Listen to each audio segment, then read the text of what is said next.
Feedback foundation சார்பில் தூய்மை சேவையை வலியுறுத்தி கழிவுகளிலிருந்து கலைப்பொருட்கள் தயாரிப்பதற்கான போட்டி மற்றும் பரிசளிப்பு விழா நடைபெற்றது.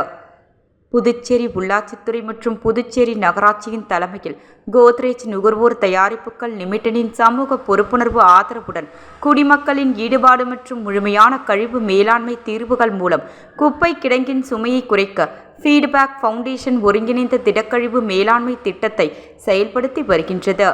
இந்த முயற்சியின் ஒரு பகுதியாக ஃபீட்பேக் ஃபவுண்டேஷன் சார்பில் புதுச்சேரி நகராட்சி பெருந்தலைவர் காமராஜர் உயர்நிலைப் பள்ளி இணைந்து பள்ளி மாணவர்களுக்கான கலைத்திறன் ஊக்குவிக்கும் பட்சத்தில் கழிவுப் பொருட்களிலிருந்து கலைப்பொருட்களை உருவாக்கும் திறன் போட்டி நடைபெற்றது.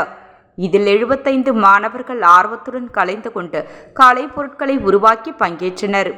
இதன் தொடர்ச்சியாக பள்ளி நிர்வாகம் ஃபீட்பேக் ஃபவுண்டேஷன் இணைந்து 3 மூத்த தமிழ் பரிசுகளை தேர்ந்தெடுத்து பரிசளிப்பு விழா இன்று பள்ளியில் நடைபெற்றது. இதில் பரிசு பெற்ற மாணவர்களுக்கு பள்ளி தலைமை ஆசிரியர் திரு சொக்கலிங்கம் அவர்கள், திரு சிவகுமார் மற்றும் கலை ஆசிரியர் திருமதி வானதி அவர்கள் தலைமையில் பரிசளிப்பு விழா வழங்கப்பட்டது. இதில் சுமார் 250 மாணவர்கள், நகராட்சி அதிகாரிகள் திரு சேகர், ஃபீட்பேக் ஃபவுண்டேஷன் பணியாளர்கள் கலந்து கொண்டு சிறப்பித்தனர். இத்தகைய போட்டி நடைபெறுவதன் மூலம் குப்பையில்லா புதுச்சேரி நகராட்சியை உருவாக்குவதில் மிக முக்கிய பங்கு வகிக்கும் என்பதை மாணவர்கள் தங்கள் கருத்தில் நிலையாக உள்ளனர்.